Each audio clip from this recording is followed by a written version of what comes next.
Good afternoon. Good afternoon. Good afternoon, everybody. Thank you very much, my friends. Thank you very much. Thank you very much, my friends. I cannot hide it from you that we meet in dark days for our party, and I have never known us to be down at 17 points in the polls. I've never known a national election when our wonderful Conservative Party should get 9%. And we all know roughly what has gone wrong. It's two other parties, Brexit Party and the Lib Dems, sprouting like puffballs and feeding saprophytically on the decay of the two main parties because of our failure to get on and deliver the mandate of the people. And yet I say to you this afternoon in Birmingham that the hour is darkest before dawn.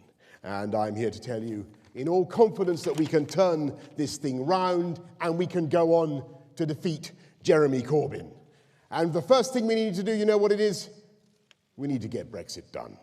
And as someone who campaigned for Brexit, who believes in Brexit, someone who has meditated deeply on the opportunities that Brexit could bring our country, I am the right man to unleash now on that project. And in fact, there is a pretty broad consensus, as you saw in the recent, slightly cacophonous BBC debate, about how to do it. You disaggregate the elements of the otherwise defunct withdrawal agreement. You take the protections for the 3.2 million European Union nationals in our country, you put them into law, you reserve the payment of the 39 billion. Creative ambiguity needed there, I think, until the solution. And then, of course, you solve the problems of free movement of goods across the Irish, Northern Irish and other borders to where they logically belong. And that is in the context of the free trade agreement that we will negotiate in the implementation period after we have come out on October the 31st. And, of course, there will be those who say, oh, it'll be all very difficult, and Brussels will say no, and rien ne va plus. And all I can say is I am utterly convinced that with the right energy and the right commitment, common sense will prevail. But just in case it does not, we must prepare to come out anyway. And we must be able to come out on WTO terms so that for the first time in these negotiations, we carry conviction. And it's precisely because we will be preparing between now and October the 31st for a no-deal Brexit that we will get the deal we need.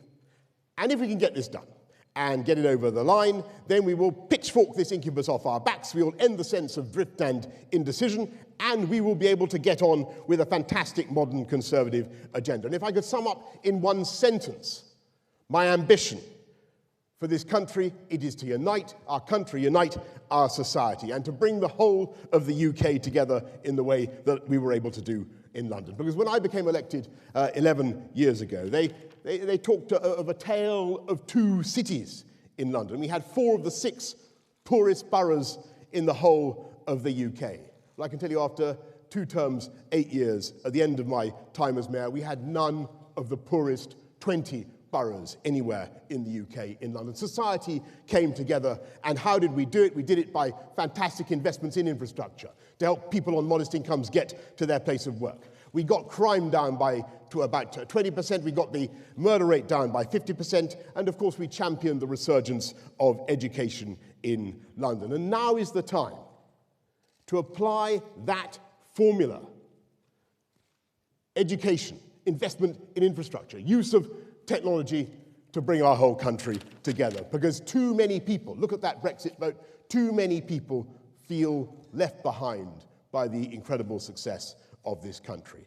And our ambition must be now to bring Britain, bring the whole of the UK together, uniting all 4 nations, the awesome, foursome, and uniting society. And you do it first with increased education funding, and I want to level up across the country. I want to see fantastic infrastructure, and I would like to be the Prime Minister who helps Andy Street to do here in the West Midlands with his fantastic plans for metro rail connectivity, what we were able to do with Crossrail and the tube upgrades in London. We should be pushing forward broadband across the whole country, and that is the way. far quicker than the current programme, and that is the way to create the platform for business to grow and invest. And we know that this incredible UK economy soars as it does, like an eagle, because it has two wings: a dynamic free market enterprise culture and fantastic public services, each giant wing propelling the other. And Jeremy Corbyn just simply does not understand that. It's not just that he's a Hamas-supporting, anti-Semitism condoning apologist for Moscow. You continue with all the compound adjectives that you're familiar with. He would whack up taxes: corporation tax, financial transaction tax, inheritance tax, income tax up to 50%, all to pay for his deranged £300 billion programme of renationalisation. And he and John McDonnell would pluck by taxation so many feathers from the wealth-creating wing that the whole UK economy would go into a death spiral. So let's keep Corbyn out. Let's keep McDonnell's plucking fingers away from this country. And let's take Britain forward. Let's take Britain forward and all the incredible range of businesses and industries in which we lead the world. We are here in the birthplace not just of the Industrial Revolution, the first Industrial Revolution. The incredible thing is that Birmingham and the West Midlands are today still the home of revolutions in new technology that will not only cut CO2, the battery technology that's being pioneered in this area, not only cut CO2, but create tens of thousands of jobs this year and in the future. What we need to discover now, my friends, is a new confidence in our country. We need to revitalise our party.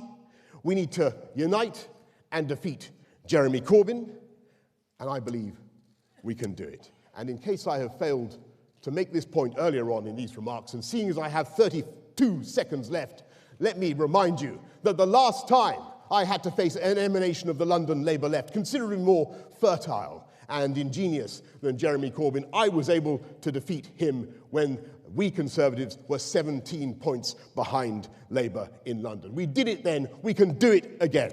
We can and we must. And I believe that if I'm allowed to succeed in this contest, with your help, we will. And I hope I can count on your support.